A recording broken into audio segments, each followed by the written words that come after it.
sex positivity. He is a certified massage therapist. He is a healer of individuals as well as community.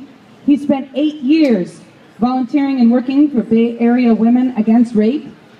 He taught their rape crisis class. He signed my rape crisis certification. He is my mentor. He is my friend, Mr. Howard Bloom.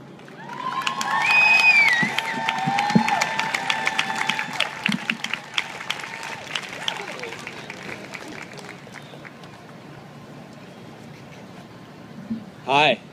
Can we raise this up a little?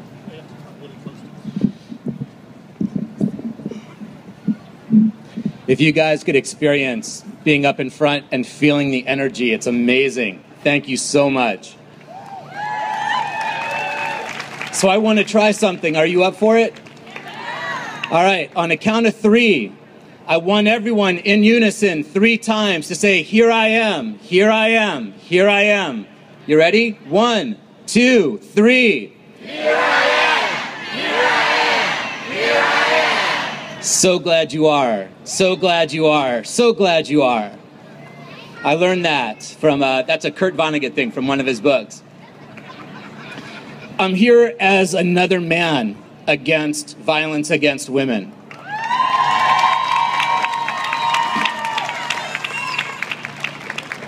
The celebration tonight has really taught me a lot, that when we are dealing with an issue that is so serious and so profound, it's amazing to learn that we can dance and sing and juggle and hula hoop into a fearless night where it does not impact this space at this time.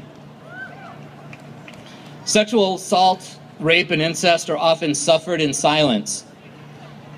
As I look to all of you filling the plaza, I think of all the communities around the world that are rising up, and I'm filled with hope that the dark days of silence are over.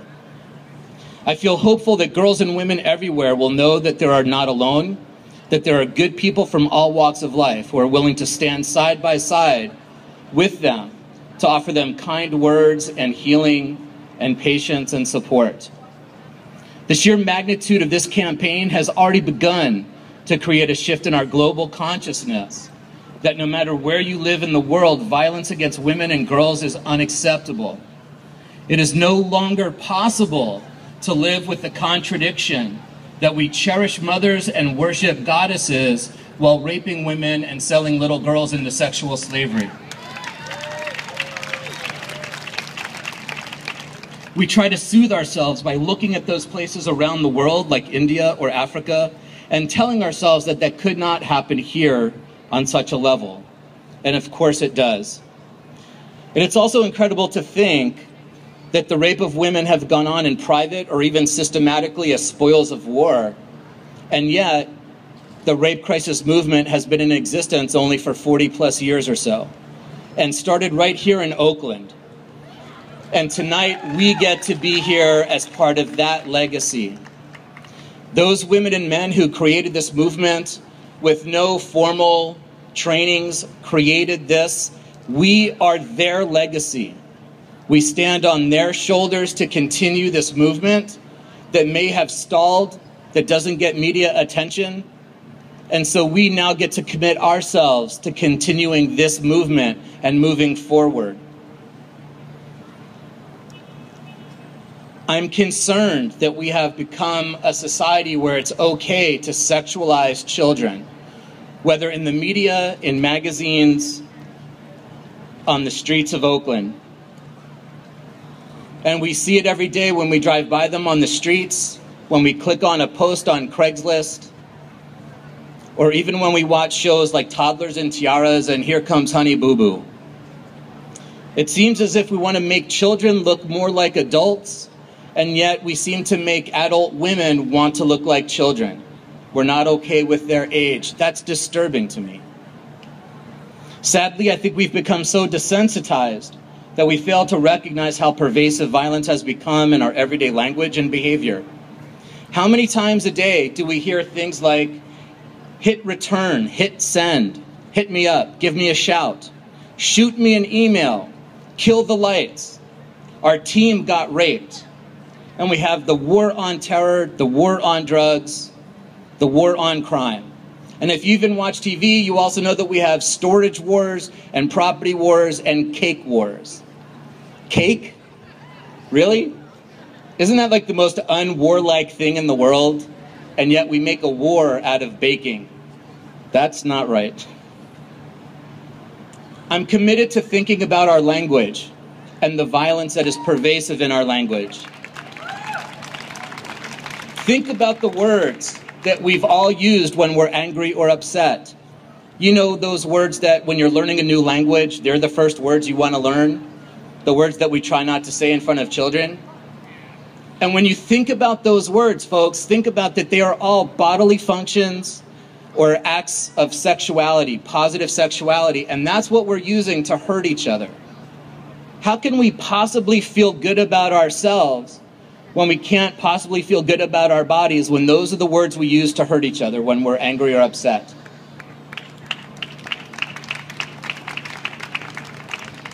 And when we think about the insults that we use, think about little boys. When they insult each other, what do they say? Don't act like a girl. When did it become so bad to have emotions and be expressive and be powerful and independent? How did that become an insult in this country? And most importantly, the word no. When we think about having choice or giving choice, it's imperative that no is a real option to be respected and honored. It's not a threat to our parenting. It's not a threat to our sexuality. It's not a threat to our masculinity. And in fact, when we have the power to say no, it makes yes even sweeter. When we still see nurturing and feelings is the arena of young girls and women, we're raising generations of men that are uncomfortable or unskilled in being expressive and using nonviolent language, even with the people that they care about. When our masculinity is bolstered by laughing at jokes about rape or gender, we become diminished. You know, I was looking up the word hero, and it said to be courageous. And I looked up courageous, and it said doing something even though there may be risk to yourself. So tonight I want to invite you to be heroes in your community. Be heroes in this effort to end violence against women. For men, I think there is a risk to stand up to other men and say that joke was not funny. In fact, it's harmful and offensive. That's a risk for men. And I invite you to just make this happen. It feels scary, but it's time that we stand up. Being a hero means doing something right. Being a real man is standing up to injustice, even if it threatens us.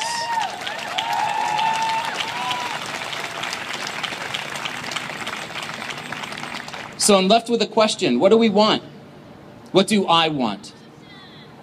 Usually I want is for some group or some other person to stop what they're doing. But I know that we cannot prevent somebody else's behavior. So really what I want is to take responsibility for my own behavior, to stand up, be the man that I want to be, to stop the violence in my own language, to stop watching the shows that denigrate women. And I want to keep talking about it to strangers like you who say, yeah, we want to be in this also.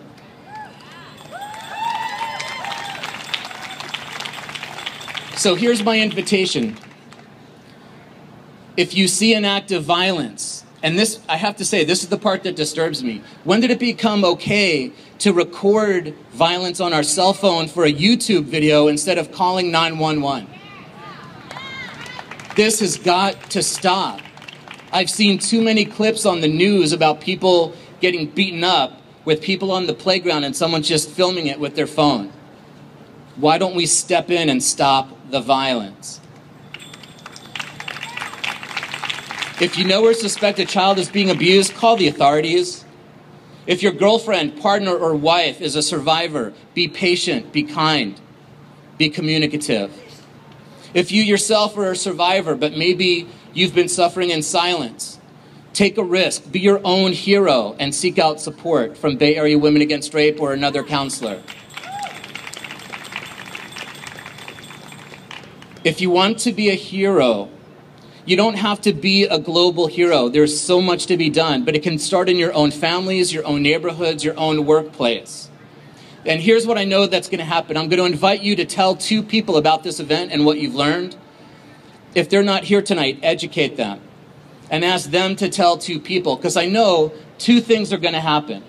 The vision and this energy of ending violence against women is going to spread. And as women hear about this, they're going to know that they're surrounded by heroes everywhere that have their back, that are doing the right thing, and are not going to be silent anymore.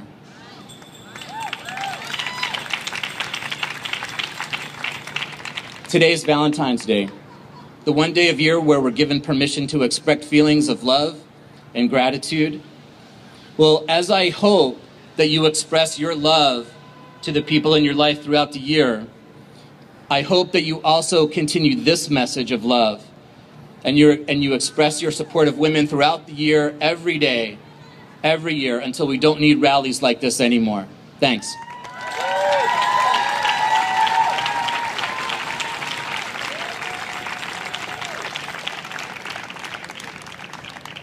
Do you see why I love him? Thank you, Howard, for your always wise words. Before we go any further, you know, we have put a lot of effort into this, and we're ready to dance with you guys. We brought some DJs with us that are going to turn the music on, and we just want to fill this dance floor up and celebrate and get into our body.